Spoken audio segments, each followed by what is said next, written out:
Ovo su kapljice rose. Ona je spasiteljica naših biljaka.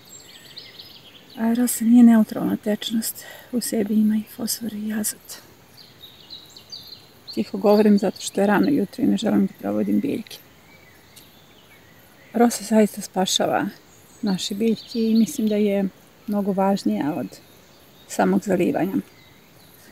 Ono što čujem ovih dana je da su biljke jadne i da njih treba spasiti zato što je plus 40 i njima je teško. Ja vam samo kažem da vi kada tako nešto progovarate, zapravo progovarate o sebi i o svojim strahovima. Biljke su prasvet, najstariji organizmi na planeti. One se u svojoj nepokretnosti brane, hrane i reprodukuju. Znate, to su onda već sofisticirani organizmi. Da bi jedan čovjek mogao da se odbrani, njemu treba oružje ili borilačke veštine, a i kreće se pritom. Da bi trebao da se nahrani, potrebno je da lovi, a da bi se reprodukovao, traži partnera.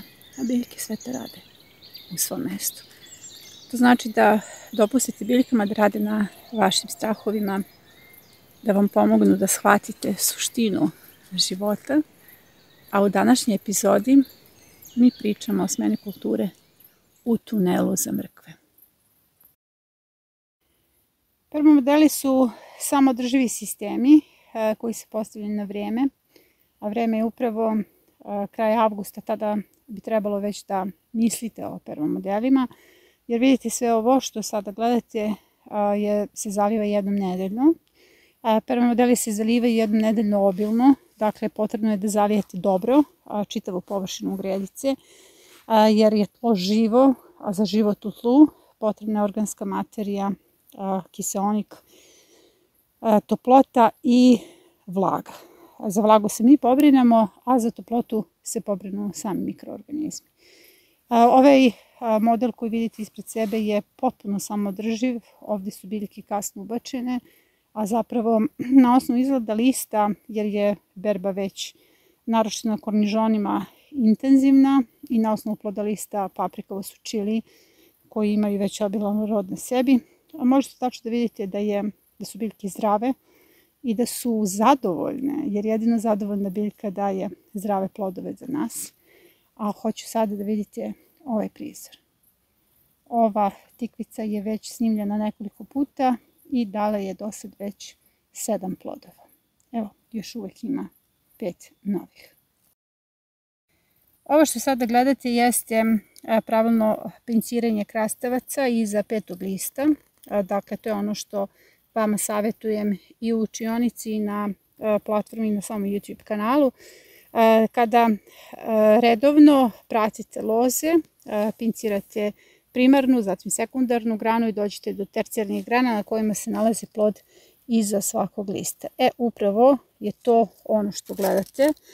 U pitanju je samo jedna biljka na kojoj imam plod bukvalno iza svakog lista, jer sam to žela da postignem. Na taj način sam dobila mnogo u vegetaciji, jer krastavci su skloni plemenjači kada prorode, a ovaj se krastavac izvukao zato što će već sada dati pun rod.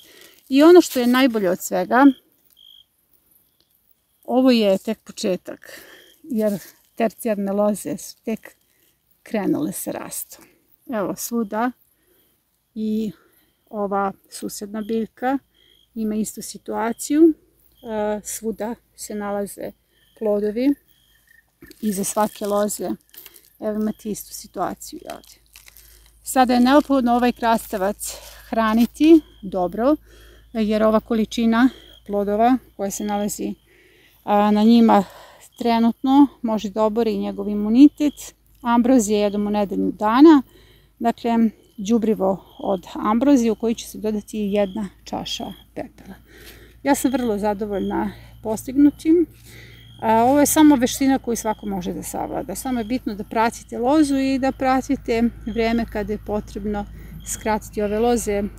Ja bukvalno u prolazu to radim.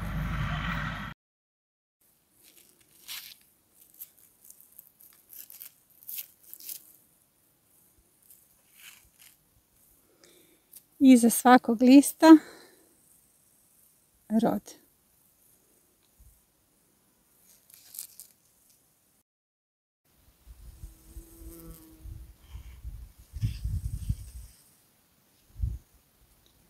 Ovo je paradajz u permamodelima. Pogledajte taj rod. I vođenje od samog početka na 2 grane.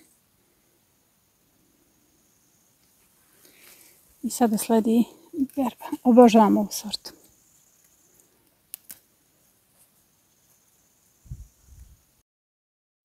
Nalazim se nad permamodelom sa tunelima za mrkvu. Vrlo funkcionalan permamodel. Evo i paradajzi su počinjeni da se zrevaju. Očekujem ovdje kokičare. Paprike su počele da formiraju plodove. Naravno da kasne. Inače u permamodelima, naročito kada je u pitanju ova varijanta gotovo sadnje na travi, sve će kasniti. To se podrazumeva. Njima treba malo više vremena, ali zato da je obilan rod. Evo, mrkvice su zaista dobre. Mislim da nisam ranije imala ovako dobre mrkve u ovoj fazi vegetacije. Ošišane su 5 puta i trudim se da ovim njihovim lišćem sada pravim hlad paprikama u donjem delu. Ovdje sam da bih izvadila krompir. Zašto vadim krompir? Već sam ga vadila sa strane. Znate, uvijek možete da vadite poneki krompir sa strane, a da ostavljate glavnu vrežu. Vreža je još uvijek dobra, ali uskoro u septembru imamo posljednji let mrkvine muhe koji je vrlo agresivan i ja želim da zaštitim svoju mrkvicu tako što ću ovdje da stavim 3 gusta reda niske boranije. To neće biti kućice, nego će to biti baš redovi i morat ću da pravim tunele za nisko boraniju. I sada ću ovdje da izvadim krompir kako bih ispoštovala plodored. Iza prve kategorije ide druga i treća, ovdje će biti 3. kategorija. Inače u ovom permamodelu je krompir odlično rodio. Jako sam zadovoljna zato što sam ga već vadila i znam da je permamodel, ovdje je izvađen krompir. Permamodel dobro uhranjen i to je ono zapravo zbog čega i vadim sve ostatke krompira. Zato što nije ostalo puno krompira jer je već izvađen, a ovaj prostor mi treba da postavim nekakve zamke mrkvinoj muhi u njenom posljednjem letu. Evo do kraja ću da izvadim krompir. Evo ga, odličan je. Vrlo sam zadovoljna. U pitanju je svež permamodel tada. Evo pokušavam da dođem do čitavog reda. Odličan. Kažem, već sam sa strane vadila krompire, ali i da je ovako bilo, ja bih bila zadovoljna rodom. Zdrav, dovoljno krupan i ovo će biti hrana za nekoliko dana. Ako se sjećate, kad sam postavljala ovaj permamodel, on je bio tek sveže postavljen i ja sam u sveže postavljen permamodel napravila tunele. Tuneli su odlična stvar u jednoj bašti zato što pre svega nema plevljenja mrkve. Vi uopšte ne morate pleviti mrkvu. Mrkva raste u mešavanju peska, komposta, pepela, šta god imate i prosto nemate te vrste obaveza kao što imate sa mrkvom na otvorenom polju gdje sejete mrkvu u zemlji. To nisu iste vrste obaveza. Evo, baš sam zadovoljna stvarno, zato što sam ja već vadila, znate, krompir, to ponavljam.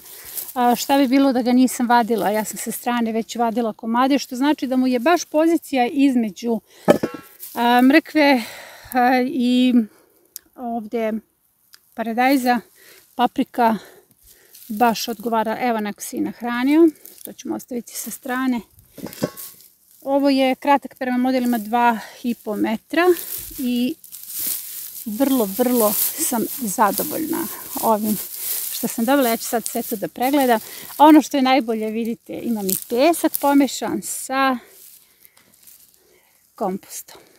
Odlična struktura za dalji rad. To je bila i poenta. Permamodeli su direktno kompostiranje na gredici.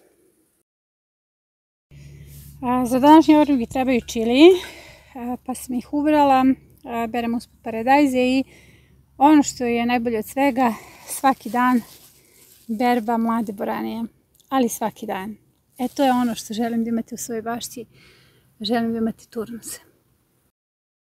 Evo kreće još jedan turnus, on je nešto malo mlađi od ovog što sam sada brala, ali evo i na njemu kreću. Ovo je tek početak berbe, zato što ovdje zaista očekujem veliku berbu. Dobri su grmovi, ovo su permamodeli koji su postavljeni na jesen, dobro su uhranjeni, ovo čistanjak je ovdje. Ove mahunirke se nalaze na samom kraju zato što im treba manje đubriva, zato što je treća kategorija plodoreda. Ali po cvetanju možete vidjeti da će ovdje biti obilna berba. Evo ih još. Zaista široki grmovi, između njih su lagenarije koje ove sezone puštam da idu po zemlji, da puze. Ovdje se nalaze i neke lubenice. One već imaju plodove, imam lubenice na drugom mjestu. Ono što hoću da vidite jeste posebna sorta dinja. Ja sam sad usred podneva, tako da im je list savijen, ali jako mnogo različitih vrsta dinja imam ove sezone u permamodelima, različitih vrsta tikava. Evo jedna vrsta trombete. Kad sazriš dobit ćete sve o toj sorti. Evo i tu su dinje. Dinje su razbacane na sve strane. Ali kao što sam rekla, to su različite sorte dinja. Evo nalaze se jedna pored druge, ovo je kitku dinja. Dinje su odlično. Evo smeta nam ova travkica. Dinje su odlično rodile. Ima ih, kao što sam rekla, svuda. Ovo je samo jedna gredica sa dinjama. Vidite kako je to fino. Mislim, mnogo je sorti, moram tek da pogledam njihova imena u dnevniku. Uglavnom, o svakoj sorti ćete dobiti neke karakteristika. Evo, pozdravlja vas jedna kadifica. Ja sada bežim sa sunca, imam dovoljno hrane za danas i to je to. Nakon toga sejemo permamodel sa tunelima za mrkvu. Ovo su inače sve dinje. Sakrivene su između kukuruza kako bi imale hlad. Ima ih na sve strane. Evo plodova, ali hoću da vidite sasvim drugačije sorte dinja koje su svuda skrivene. Ošiori, nova sorta dinje. Evo i ovdje. One rastu kao neke velike. Vidjet ćemo sve, to ćemo zajedno da pratimo. Ja sam uvela neke zaista stare sorte. 13 sorti dinja je trenutno u bašti. I one polako se pojavljaju njihovo lice, a ovdje sam ostavila crevo za zalivanje. Dinje se zalivaju jednom nedeljno obilno. Tu se kriju naravno i lubenice. Ovdje lubenice kasne. Imaju odmetke, ali sa druge strane se nalaze žute lubenice. Evo ih, ima ih raspoređeno na 10 mjesta u bašti. Pre toga ću obrati kukuruze za doručak. Odlični su. I baš im je vreme. Kuvani kukuruzi nakon jutra u kome ću svašta da uradim su zaista fantastično osveženje za dan.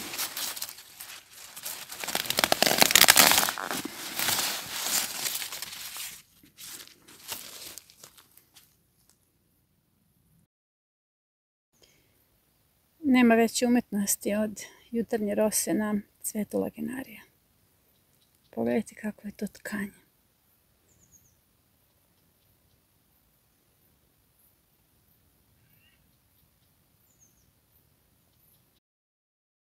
Juče mi je komšija u prolazu rekao da ove sezone neće biti kukuruza jer nas je zaobišla i jedina kiša koja je zaista i bila najavljena kao tačnost. A ja sam mu rekla, kod mene će biti.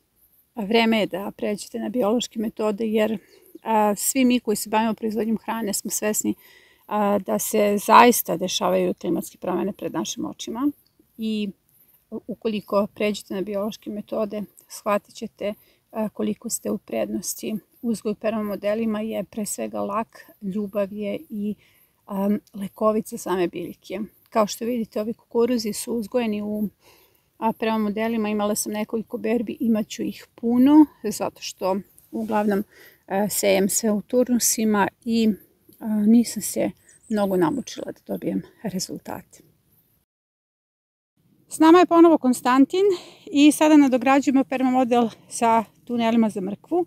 Tu je izvađen krompir i Konstantin je doneo travu koja je sveže pokošena i sada malčira oko paprika, dakle nadograđuje permamodel. Šta radiš, Konstantine?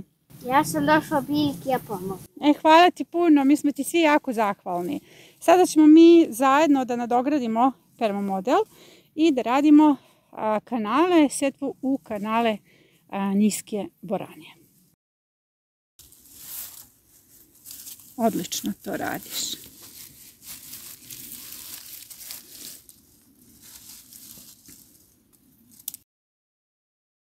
U prolazu želim da vidite meni najdražu sortu krastavaca. Ja sam nadam da me neće čuti ostale sorte. U pitanju jesu jolonga, vidite kako obilno rađa. Ovdje ih ima na jednoj lozi 4. On će biti 3 puta ovoliki, to su duge sorte i bukvalno je jedan dovoljan za obrok. Ono što je najvažnije kod ove sorte jeste da rađa do prvih mrazeva zaista, bez obzira što je ovako izbockana sva izrešetana list. To nema nikakve veze, on zaista rađa kontinuirano jer tako i piše na toj sorti da rađa do prvih mrazeva i uvijek imate poneki krastavac za berbu. Dakle, hranu na stolu imate svaki dan. Nas dvoje smo nadogradili ovaj permamodel. Nevjerovatno je da u pesku odlično speva i neveni. Zato što su oni ubačeni u baš tunele sa peskom, tuneli za mrkvu. Ja sam podigla nivo ovog permamodela za mrkvu, tako da je mrkva potpuno ušuškana i paprike koje se nalaze u samom mrkvu. Kao što sam rekla, povukla sam lišće kako bi štitilo, pravilo hlad paprikama koje su već u dnu. I sada je podignut nivo na nekih 40 cm. To vi ne možete baš dobro da vidite na ovom kadru, ali evo ja pokušavam da uhvatim kako bi se to videlo. Obožavam ovaj permamodel zato što je onako sirovo urađen, posijan i nadograđen. I ovo će biti tako dobra struktura za narednu sezonu, jer mi zapravo ulažemo sve što sad radimo ulažemo za narednu sezonu. I sad je potrebno, kada sam napunila ovaj deo, ostavila cimu od krompira i napunila ostatkom svežeg otkosa, suvog otkosa, sad je potrebno da napravim ovdje kanale. To će biti malo nezgodan posao zato što je kabasta ova trava, nije sitna, ali strpljiv spašen, jel? Da se tako nešto kaže. I ovdje ću napraviti minimum 2 kanala, vola bih 3, ali eto, s obzirom da kapastu strukturu, napravit ću sigurno 2 kanala za mahunarke. I to će biti mnogo dobro za narednu sezonu jer uvodimo nove termine, a to su kanali za semena. Kanali, odnosno tuneli, to je isto, za sjemena prave se jednako kao gnezda, samo što morate, vi ste već pravili tunel za mrkvu, ovo je zaista slično.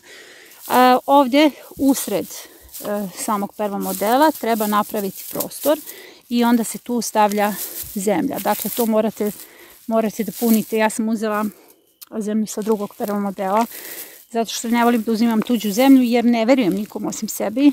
Ja znam da jedino ja ne koristim nekakve, jel? Hajde ti lepo. Evo imamo ovdje Đorđa. Sad ćemo ga Đorđa. hajde ti lepo da se vratiš, evo ti ovdje, kod ovog paradajza. Ovaj kanal, odnosno tunel, će se napuniti zemljom i kada napravite prostor, vidite kako sam ja napravila neku vrstu kanala u senu, samo ga punite zemljom i to gurate. Evo kao što ja radim i vraćate seno. Potrebno nam je ovaj prostor. Razlika između ovog i tunjela za mrkvu jeste što se ovdje ne koristi pesak. Pesak i mahunarke ne nikako. Dakle, ne možete da koristite pesak. Ovo mene bode sve vreme. Ova trava. I vi ćete napraviti, znači napunit ćete čitav ovaj kanal zemljom i onda će se ovo sve dobro natopiti vodom i samo ćemo ubadati semena. To će raditi Konstantin. Sada ću ja da dovršim 2 kanala. Ja sam ovdje napravila 2 kanala, mogu da napravim i 3, jer evo imam prostor tu i vrlo se jednostavno prave zapravo, ali nemam dovoljno materijala jer ne mogu više posuđujem od ostalih permamodela polurazgrađenu zemlju, jer ovo je zapravo polurazgrađeni kompost. Sada ću to da zalijem i ja i Konstantin ćemo da obavimo setvu. Samo da proverite među patliđane. Biće obilan rod ove sezone. U pitanju je ovo, je sorta Madonna. Ja očekujem da moje biljke počnu pevaju Like a virgin. Biće vrlo zanimljivo. Znači imam Madonu u bašti i ona se ponaša kao prilično rodna. Imala sam već berbu, ali evo pratit ćemo. Ovo su Madone youtuberke. Tako da, eto, one će tek da porastu pa ćemo ih snimiti da vidimo o čemu se radi. A evo ovdje dole se krije mladi luk. Ovo je francuski spanać, loboda. Već je procvetala, ali ima jako, jako ukusne listove. O njoj sam već u jednoj epizodi puno pričala. U jednoj od epizoda snimila sam vam kako sam ovdje poslala permamodel i nadogradila, posijala visoke boranije uz niske. Ove niske boranije su bile zaista u lošem stanju. Ja sam baš htjela da vidim kako je to kad imate zastoj sa boranijom, kako da se pokreće i zaista se obilnim zalivanjem može pokrenuti boranije, jer evo ova ima i rod na sebi, a nekako su bile u zastoju u ovom delu, odnosno ovo je model za brzi uzgoj koji je nadograđen. I evo sada je nikla visoka boranija. Sada imam ovdje boranije i ovdje će se dalje raditi nadogradnja, ali je suština da se ovaj permamodel dobro hrani za narednu sezonu, odnosno za narednu setvu. Nalazim se ispred krompir grmova na travi. Pogledajte epizodu kako sam to radila. Ovo je potpuno nov, svež krompir grm koji će, u pitanju je julska sadnja krompira, jer u epizodi što sadimo u julu ja sam naglasila da možete postaviti krompir i evo on je nikao, a ovo je urađeno, ja mislim, u maju, cima se još uvijek drži. Ono što je najlepše jeste da možete da provjerite kako ide rast krompira i vojla. Evo ga, krompir raste, bit će ga dosta. Inače, krompir na travi se uvijek kasnije vadi i nešto kasni sa dospevanjem, tako da se ovdje očekuje dobar rod. Lagenarija je prešla kod njega, ali ok, slaže se. Počeo je da sazreva. Ovo je Ana Herman, inače žuta sorta. Karoselo Tondo Brezi. Već je nekako prezreo.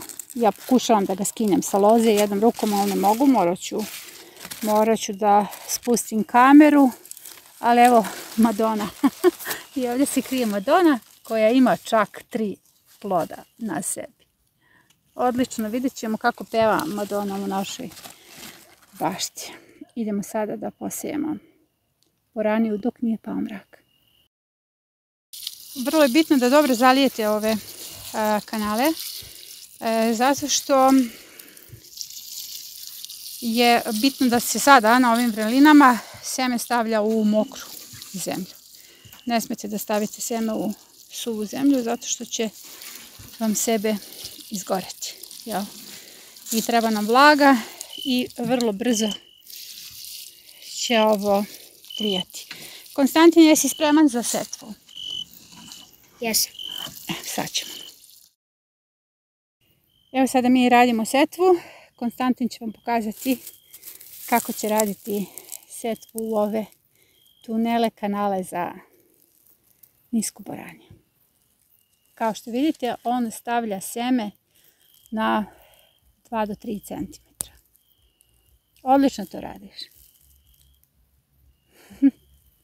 Konstantin je mnogo lep i sladak, ali prosto ne možemo da ga snimimo. Ne može da se vidi njegovo lice. Hvala ti puno. Sada ćemo mi da završimo setvu. I to bi bilo to. Nadam se da vam je jasno. Ovo seme se pokriva. Kada ga rasporedite, samo ga pokrijete. Evo kao što to radi Konstantin. Samo je bitno da pratite. I mi ćemo sada da završimo setvu. Proizvodnja vlastite hrane je najradikalniji čin otpora koji hoće i može da promeni efekat velikih korporacija na vaš život. I to je jedini način da menjate sistem, sve ostalo je apsurd.